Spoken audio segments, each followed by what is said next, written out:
just sitting by Paul. I'm getting smarter, dude. I need to move my chair over a little. If you can spend less than you make, that is going to go really far. It might be helpful for students to reevaluate how much they're spending on going out to eat and getting things like coffee or drinks, because that stuff can build up over time. You can't just flip a switch and say, okay, today I'm just going to change everything about me and start being responsible. Button up my seatbelt. There's big things ahead. Welcome to the Honorable Mentions Podcast. My name is Dr. Bree, and I'm your host for today. I am Jordan Ward, your co-host for today. And today, we're talking money. Money. And I know what you might be thinking. I don't got any. But this episode is going to be the most important episode you hear to date. Let's do this, Jordan. I'm very, money's scarce around here, and it doesn't grow on trees. So, Paul, you're my ATM today. So, without further ado, let's hit it.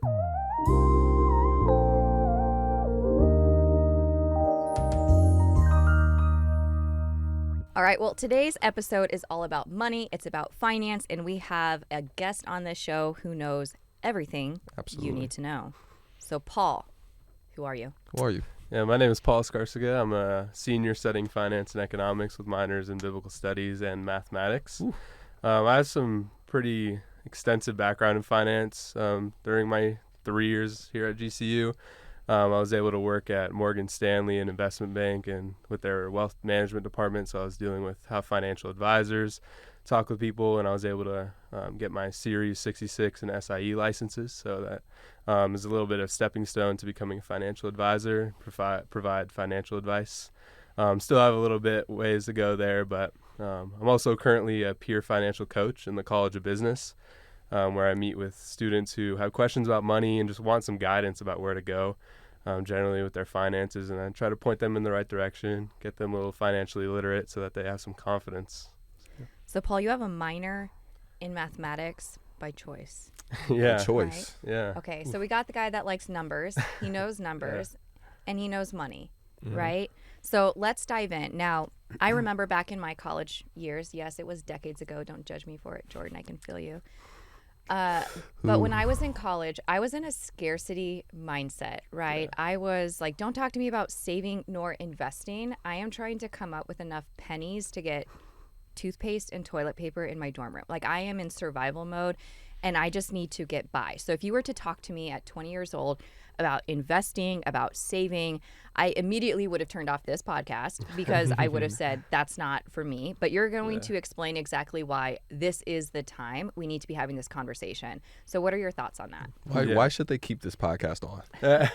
Yeah, it's hard to know like why investing and being financially literate is hard at this time, or is necessary at this time in your life.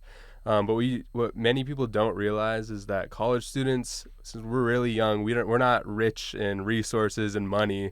That's pretty apparent for my experience as well. But we're rich in time, and so that's the real factor when it comes to investing and accumulating wealth. Is that the more time you give for your money to grow in things like the stock market and certain investments, the more it's going to be able to let your money work for you, as we'd say. So, Paul, are we admitting that you two here and most of our listeners are younger than me and are rich in time, and I'm poor? I can speak for the younger than Dr. Bree part, but I want to let you speak. I think that the people are listening will probably be young. So you're saying that we're rich in time. Yeah. You're saying that if we start now, if we start investing, if we start doing that, then we'll have a pretty good grasp on our money once we get older or to that age. Yeah. All right. If you could go ahead and what made you interested in finance? That's a good question. Yeah. So as I was coming up my junior year of high school, I learned that the stock market existed, and it just kind of, I don't know what really drew me in, but I was like, oh, this looks really cool. So I started to learn a little bit more about it, and then once I turned 18, I just started putting money in there. Really didn't know what I was doing, and so I just wanted to learn more about it, and so naturally that led into me getting into finance at GCU. I did well in an economics class in high school, and so I was like, duh, I got to do finance and economics here at GCU. And so, yeah, that's just kind of led me down the path I am now, and I've just continued to get involved in certain clubs here on campus that have just allowed me to learn a lot more, and honestly, I love doing it. Yeah. That's great.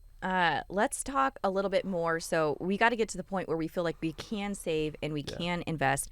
And what I will say from my perspective regarding the Gen Z population, this is the most innovative, creative generation that I think I've ever experienced, right? Like you guys are popping up businesses out of your dorm rooms. You're learning how to work remotely. You're learning how to identify your own skill sets, right? And how you can monetize off that just so you can get some income. It's not all about the traditional, let's go look retail, let's go work fast food, like let's get whatever we possibly can. You guys are thinking far more creatively about how to bring in that income. So I want to continue to encourage everyone to explore those types of opportunities.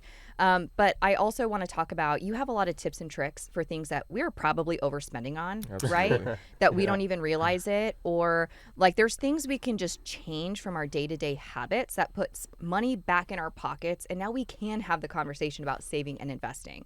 So what are some of those strategies? Yeah, they're just things that I've noticed generally over time, especially that have impacted me. Little things like subscriptions, you don't notice them. They kill me. Yeah, right? They kill me. Planet Fitness. Haven't been in a long time, but they gonna get theirs. Yeah, Planet right? Fitness. You're the one they're making money on, Jordan. Exactly. I'm keeping them open. Exactly. Okay, but we're in a dorm room. Let's talk streaming services, right? Ooh, Those types of yes. subscriptions. What do you know about those? Like, are there student discounts? What do we got to know? Yeah, definitely. Like Hulu, I think, has had some student discounts. Spotify has student discounts. So it's not really going out and getting these subscriptions now. It's if you already have them, let's see if we can take advantage of them and stop spending as much money as we're needing to, because it's coming out of our bank account every month, whether we know it or not. So if we can find ways to minimize our expenses of things that we're already spending, that's where the real value is going to come. Is, hey, I'm already spending my money on this. If I can find a better alternative where I'm not spending as much money, even if I'm sacrificing a little bit of quality, that'll produce so much in the long run. So I'm from an era where we had to balance a checkbook. Things weren't quite as digital as they are in 2025. How often are you and your friends thoroughly looking through like credit card statements, bank statements, like how often you're swiping a card? Are you checking your Apple ID account on how many subscriptions you signed up for that probably forgot you signed up for, like the apps that come with different add-ons? Like, are you guys thoroughly looking at that? Jordan? Yes, we are. We're social media. It does play into it. The credit card is something that my mom had to teach me on early to make sure that I don't go up and have like a 500 credit score. Just being transparent, I have a 794. Dude. Only because my mom was there to kind of. Shout out to Jordan's mom. Shout out, mama. Let's go. So yes, but I think it's important. I've gotten a lot of questions, and again, I am no person to give like financial advice on.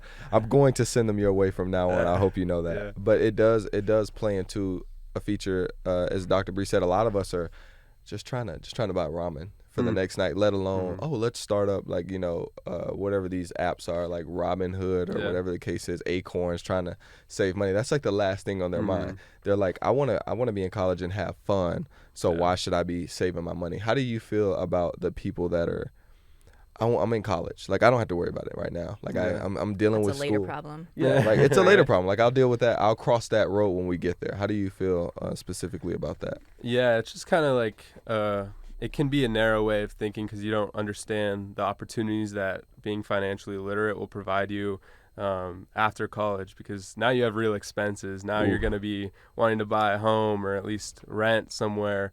You're going to want to pay for a wedding maybe. Maybe you'll want to one day retire. And those things can sneak up on you really fast. You see time after time people just have to go into debt in order to pay for a lot of these things, and it can be really tough. And so when you start investing now, or maybe you're just saving now, like you don't have to get as complicated as investing if you don't need to. But as long as you can start getting those practices now, it's going to be so helpful in the future, because as you start making more, those habits are going to keep filtering in. If you're faithful with the little, you're going to be faithful with a lot. I think habits is a huge thing to talk about, right? Just developing the habit, because it's not something you can just flip a switch as a grown adult. Like you said, once those responsibilities hit, you have children, you have sporting events to pay attention to, you have weddings, you have homes, you have cars that you need to maintain, right? You can't just flip a switch and say, okay, today I'm just going to change everything about me and start being responsible. It's going to come back to the roots. You're going to default to the habits that you've developed as early as the ages that you guys are right now, right? So it's something that definitely needs to get taken a little bit more seriously. So let's start simple. Let's say I can manage to cut back on subscriptions. I can cut back on frivolous spending, maybe not click and buy every Instagram ad that I see. That is my guilty. I am such an easy target for any Instagram algorithm, and I'm ashamed to admit that, but I am trying to cut back. But let's say I can come up with $20 a month. What would I do with that $20 a month? And then with that, can you explain compound interest and why, when we say we're rich in time, what something as simple as $20 a month, what that can do for us long term? Yeah. So $20 can be really significant if you're starting to put it to work now. And so even putting that into some kind of investment through like the stock market, if you start to learn more about that, especially investing there, your investments will grow given a long term. So if you have a long horizon for your money to grow, that $20, maybe it grows 10% next year. So now that's $22. Well, if the stock market happens to grow another 10%, that's not another $2. That's, what is that, $2.20? That's added to that $22. So it starts to build on it. Don't ask me. He's right. Yeah. He looks at me. I go, yeah, for sure. Absolutely. $2.20. Mental math is always that one thing. So that's how you're growing your money without adding more each and every time, right? So that's the compound interest, and that's what I think you mean when we say you're rich in time, because you have a longer runway for this money to grow and compound on top of itself, and you can do that with less money in. Whereas if you're my age, we have to put a little bit more in if we want to catch up with you guys, right? So why are you laughing? It's just funny. Every time Dr. Bree mentions her age, she goes, "My age." So I like just that. Waiting for someone to be like, "Oh, I had no idea you were older than 25," but it's fine. Dr. Bree, for the record, Dr. Bree is 25 years of age. That's 24, 26 maybe. Exactly. So I really enjoy how you told our fellow streamers here that $20 is a lot. It could be very detrimental depending on what you do with it. Because a lot of people, like me at one time, $20, it's nothing. I might as well go spend this at Sweet Disciple. It's ice cream, like $20. $20 can go faster than it can grow. Yeah. Money goes faster than it can grow. That's good. So, look at that. Use that. You got to start using that. No, I'm sitting by Paul. I'm getting smarter, dude. I need to move my chair over a little bit. I've never said that before for the record. FBI agent. But, so for the students, now that you can encourage them that $20 is a lot, how can you also encourage them to go, even if they don't have a credit card, go check their credit, go look at their finances, kind of just sit down. Like, why do you think that they're so scared to look at their finances right now? It can be tough to see that you might be spending more than you actually bring in, and so seeing those expenses pile up can just be stressful in general. Like, it's never fun to see that, like, maybe rent or student loans or like these huge payments that we're starting to deal with are so much, and it's hard to grip with that reality because maybe some people have to go into debt, or maybe it's just hard on them because getting raised up, finances were tough. So there are a myriad of ways that it could be tough to want to look into your finances, but doing it and knowing what you bring in on a monthly basis in terms of income can help a lot, because you know what you're dealing with. Then you know how much I can spend, and now you can start looking into saving as well. Ooh, do you have a, Dr. Bray, I wonder, this is a kind of a question I'm going to throw at you. Go for it, man. What's your financial hot take? What is something that you are it could be very controversial, something that you do not agree with in the money world, or just a hot take in general? I think the first thing that comes to mind is about credit cards. A lot of people have this idea that credit cards are just bad, like don't use them at all. You're gonna mismanage them, so just don't use them. And that can be really tough, especially with Gen Z, because the reality is we're probably gonna have to take on debt of some sort whether that be a mortgage or going to build something, start a business, and having some credit behind you. If you can use a credit card well, and you can spend less than you save or spend less than you earn, that's going to go a long way. You're going to build up some credit. It's going to be pretty helpful for you. So I've heard some people say, stay away from credit cards. They're all bad. And so I just think that if you can manage it well, if you know what you're dealing with and you know how the credit card agencies are trying to get you, you can do pretty well. And I think that comes back to, you have to do the deep dive at some point, Yes. right? I agree. It's not the bad car accident. Like you have to dive in and you have to see, what are you spending your money on? How much is allocated to what category? Are you spending more than you're making? Because that's ultimately where credit cards can do a lot of damage to this generation, right? Because some people are spending it like it's money they have when it's money they don't. So I think if you're using credit cards in a manner that says, I'm not going to charge this for any more than I can immediately go pay off, right? Like I need to know that money exists somewhere. But I think for our students, like we have so many that are out of state. I was an out-of-state college student back in the day, and I used a credit card for all my day-to-day expenses, but I was immediately paying it off, so I'm never accruing any type of interest. But I had a credit card that came with amazing flight miles. And so when I'm trying to fly home more than once a year, Shout out like Delta. flights are not cheap, right? So credit card companies, they're going to make their money on the 95% that can't do it correctly and who are going to carry balances and who are going to accrue interest. I am going to lose them money, right? Because I'm going to pay it off every single month. I'm going to pay it down to zero. I am going to get those bonus points. I am going to use those bonus points, and I'm going to laugh all the way home. You're the customer right? they don't want. Yeah, exactly. But the truth is, most don't do it that way. They find themselves in a trap of, okay, well, eventually I'm going to make this money and pay it back. And before you know it, you've dug a hole that's really steep to get out of. So Exactly. we got to create the healthy habits. And we can do it on a small scale first, right? Yes. And that brings me to another thing. So now that we discuss credit cards on a very low level, I want you to just kind of break down another thing I've been hearing a lot about. Yeah. Roth IRAs, 401ks, high yield savings, platforms like Acorn or Robinhood. And for the very people that are listening, we're all right now, we're fifth graders. We want you to break this down that's understandable for us and understandable for our viewers. What's the benefit? What's the disadvantage? Yeah, so you mentioned two things there. Those 401ks, Roth IRAs, etc. Those are accounts that you can invest in.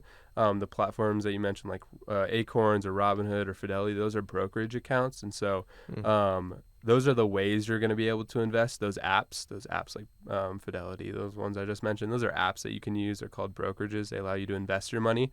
The Roth IRAs and 401ks are called tax-advantaged accounts. And so they're usually inside of that app. They're inside of that custodian, as we call it. And so to talk about those like Roth IRAs and 401ks, you probably won't encounter a 401k or something like that until you have an employer that wants to offer it, because that's what we call an employer-sponsored plan. So you can't have that by yourself. An IRA is an individual retirement account, so you can operate that by yourself. Absolutely. Usually Roth just means after-tax money. So right now, students, we're not being taxed very high because we're not making a lot of money, right?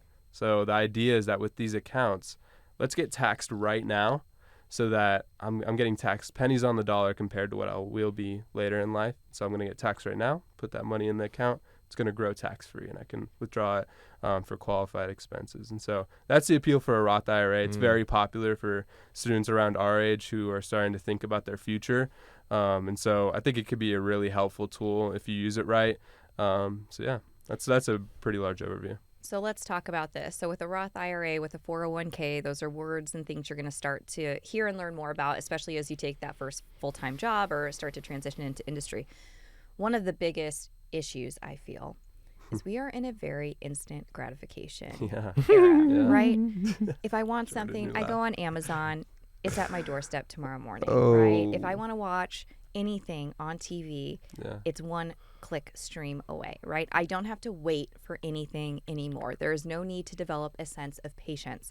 Now, if I'm putting money into a Roth IRA, It is intended for retirement purposes. So you're telling me, Paul, that these 20-year-olds are going to start a Roth IRA and they have to be patient enough to wait until 65 or It's a long time for 59 and a half. 59 and a It's a half long time, Paul. Yeah, it is. to long time start for me. withdrawing from that account. How are you going to tell these kids to be patient when we don't have to be patient for anything right now?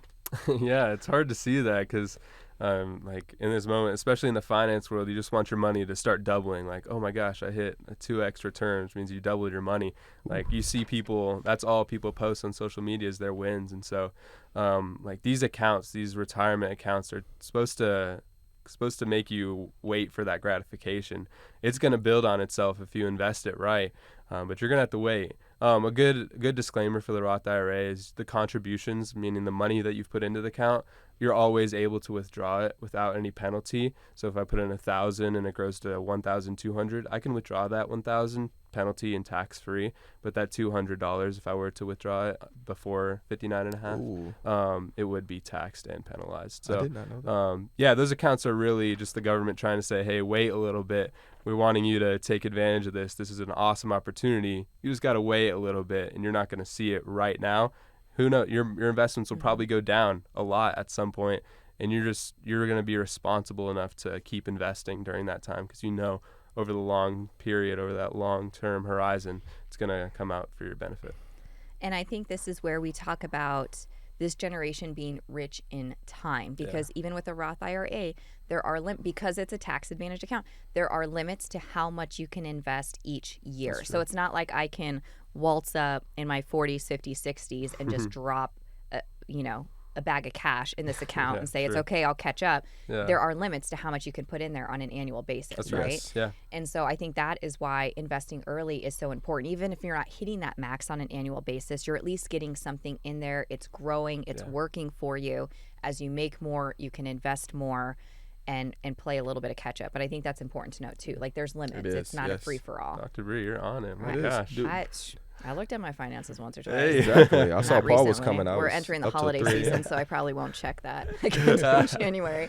Are there is there a specific or specified limit for your Roth IRA, or does that vary per account? Yeah, so with Roth IRAs and IRAs in general, a traditional IRA is just for after or pre-tax money, but you can only contribute $7,000 between the two. So if you usually people only use one at a time, but $7,000 is the limit.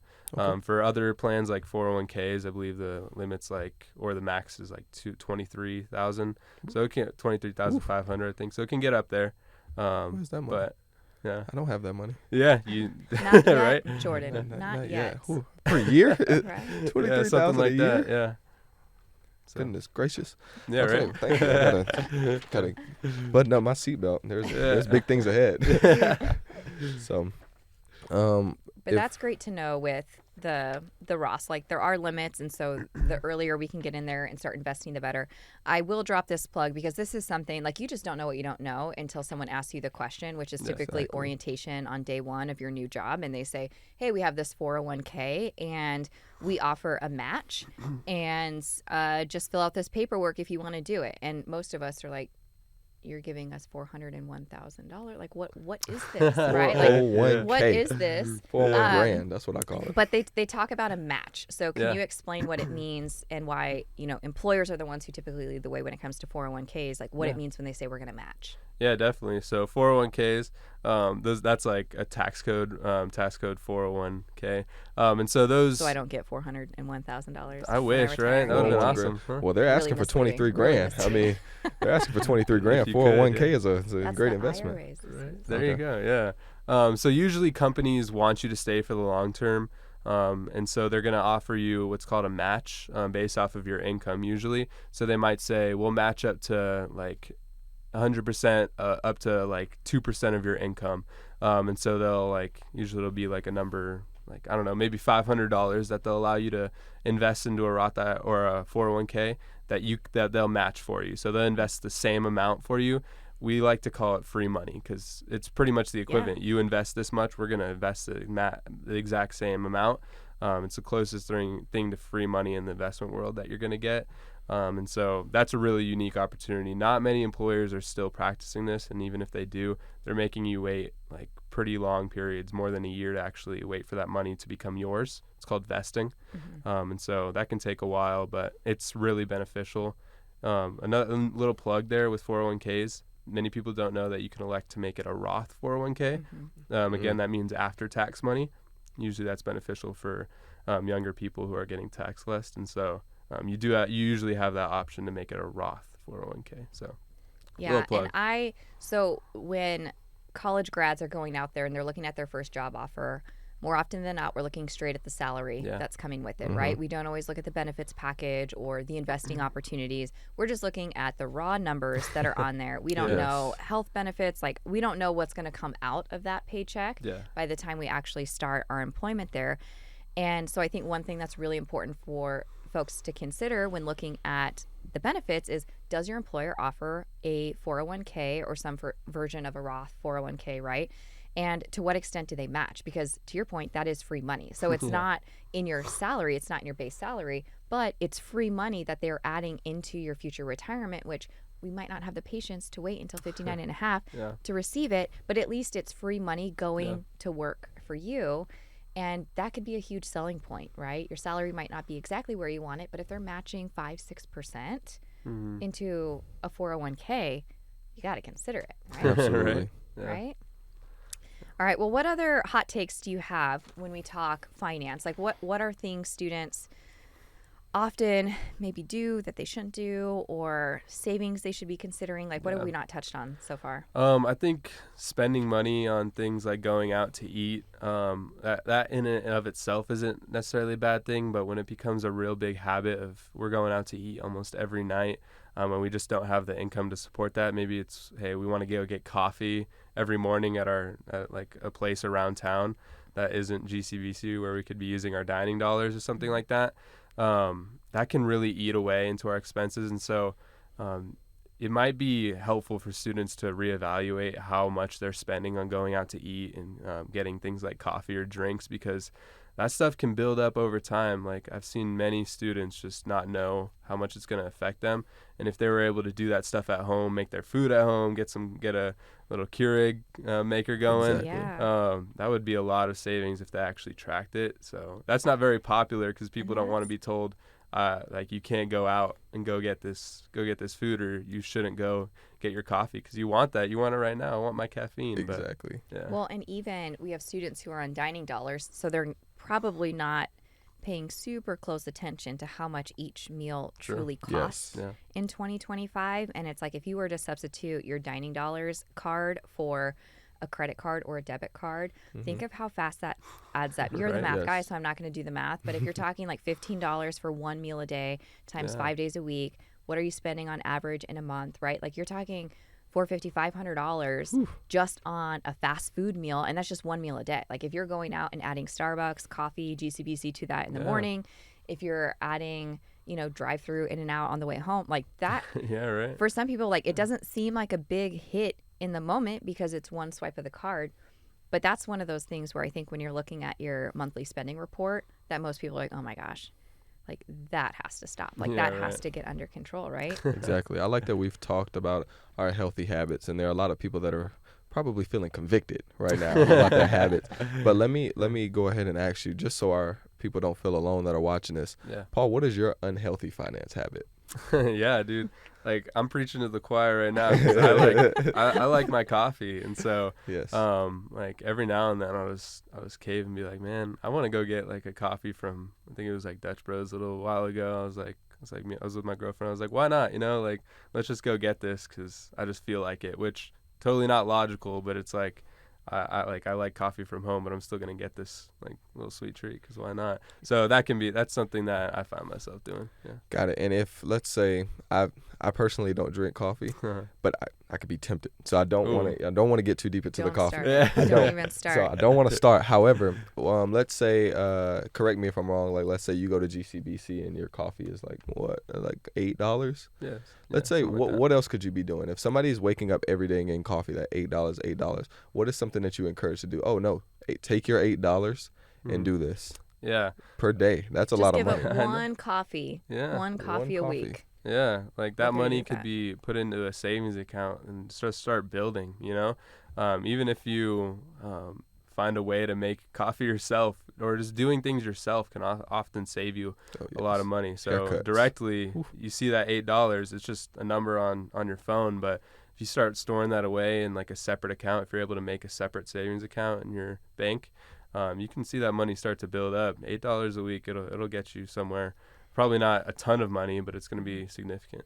So let's talk this. Not all savings accounts are equal. True. Right? Yeah. So most of us have a bank that has a checking account, and it has the standard savings account that comes with it. But there's other accounts that can help you accrue, a little more dividends on the back end. Like you can grow your money a little bit faster. It's still not the same as putting it in the market necessarily. True.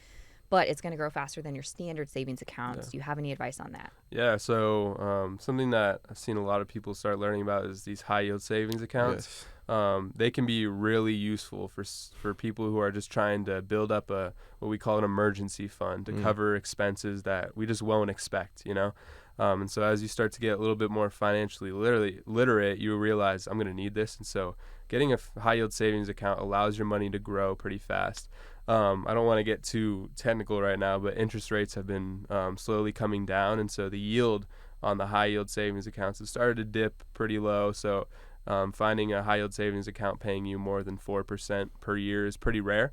But still having your money beat inflation, which is at about 3%, is something that can't be passed up, especially if you're not trying to use that money for a while. Another one like a high-yield savings account is called a money market account. A lot of banks and credit unions offer them. They can be a really nice way to keep your money growing as it's sitting in one spot. And what's the standard return on just like your regular savings account, the one that you are default given the day you sign up for a checking account? Is it still like 0.5%? Half a percent might be high. It's probably like 0.01%. And that's for where me. it's like we just don't know what we don't know. Like I was using that standard savings account until not that long ago. Until I start realizing like, I could have been getting like 3 or 4% back on this. Because they're still heavily advertised. Like every time I open up my banking app, they're like, start off with our basic savings. And every time I call them, they say the same thing. And I'm like, oh, this is something I have to be missing out on. And then I run it by like my mom, or I'll go like, I'll ask Paul now. Paul, is this whatever? Paul looks at me and just gives me the dirtiest look ever. He's like, no. But Paul, like what I've learned from you is you're very educated in this subject. For the people that I'm sure are still watching this podcast, because it's loaded with knowledge, how can they continue to evolve their education when it comes to finance? Are there any books that you go to, any YouTube channels, professors? What has been your like golden nuggets of finance that you pull from? So I've been reading a lot of books, not as much on the like psychology of finance side, but more about the industry in general. But I've watched a YouTube channel called The Money Guy Show. They're two financial planners who know a lot, and they try to take a really holistic view about finances. And so they have content for 20-year-olds. They have content for people who are trying to retire, just trying to educate people on the opportunities available for them. So that's a big one. They often do short form content. They also have long form content where they do actual financial plans with people, which is so unique. Like you're not going to find someone wanting to just share their entire financial situation with the whole world every day. So that's a big one. Another opportunity for current GCU students is there's this program that just rolled out called GCU Money Mentors, where we have in-house financial planning students who are wanting to give students advice. Not advice, coaching and guidance based off of where they are in life. And so on the third floor of the CCOB, you have an opportunity to get some coaching and some guidance about any financial topic that you have questions about or are struggling with. That group, which I'm a part of it this year, is wanting to connect with you. So. And I feel like when it comes to finance, this is where people can get a little reserved and want to hold back. Like it feels personal. Like I don't necessarily want all of my content out there, or I get nervous to expose my coffee habits, right? I don't want someone to come call me out on the things that I have yet to cope with myself. Like I, want to be mindful of that. But let's just reiterate real quick, like why this is so important for this age group, whether you think you have money or not, whether you think you have a good grasp on your finances or not. Like, why is it so important? Like we go see a medical doctor, like we go see all of these like physical health experts on a regular basis, but I don't think we are regularly checking in on our finances with professionals who know what they're doing. Yeah. Exactly. So let's just reiterate, like, why is this so important? Yeah, I definitely think it's like just how you mentioned, like we need doctors for every aspect of things that we're not professionally knowledgeable of. That's why financial planners exist, and that's why we're trying to share with people all these financial literacy tips, is because we know the unsuccessful stories of people who just, I don't know, maybe they had a 401k and they didn't know they needed to invest their money. They get to retirement, it's just the money that they've put in there without investing it. So there are a lot of cautious tales of people who just didn't know what they were doing with their finances as they were growing up, and they didn't understand the value of saving money so that they can meet short-term expenses. Maybe like a health emergency happened. That's really common, and people can't meet things like an $1,000 expense that shows up.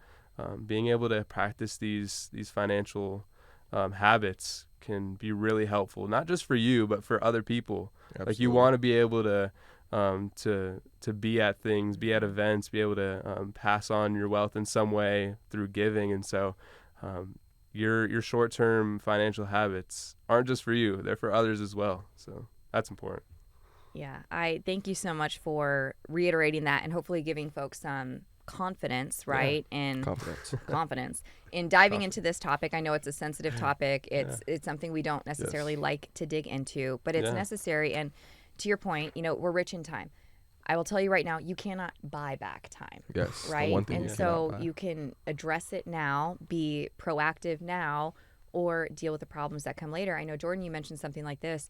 How many people of all ages, all demographics, all industries couldn't come up with covering a $400 urgent expense? Yeah. Yes. If they needed to, right? I forget the exact stat on it, but it's the overwhelming majority. If you said this urgent thing came up, I need $400, most couldn't come up with that on the spot without dipping into a credit card or borrowing that money from someone. And that's a really dangerous place to be, right? So even if we're just starting with responsible spending and saving, we can talk investing a little bit, a year or two down the road if we need to work our way up to that. Yeah. But I don't want people to think that because I'm not making hundreds or thousands a month, that investing isn't something I could be talking about right now. Exactly. I think it's very important to, again, start early because we're so rich in time, because irresponsible preparation is the easiest way to get hit with an expense and then have to pull a drastic measure to try to cover something that may not, and that's subjective to like what may not be a lot of money. But the only way I'm going to be able to do this is by pulling out a credit card or starting another account in this form, or getting somebody to co-sign, or doing a drastic measure which may not have been in your current scope. But again, doing the things that we've talked about already in this podcast sets you up best for those types of situations. I've learned a lot. I've learned a lot. I could sit here for a whole lot. Let's bring it all home for us. What's your one parting piece of advice, like something these listeners need to know, or just like a plea, like please just take advantage of this or listen to this? What's your advice? Yeah, I would say the easiest thing to start doing is know where your money's going. If you could start saving money, even if you're not getting involved in investing because maybe it scares you and you're waiting to have someone walk you through it, that's okay. If you can spend less than you make, that is going to go really far. And if you can separate that money and just wait for it to build. Maybe you get a high yield savings account. Maybe you find a way to use that money later. As long as you're starting to be aware of the money you're spending and be aware that you need to save some money in order to cover expenses or things in the future, I think that's the biggest way you can start improving your financial situation right now.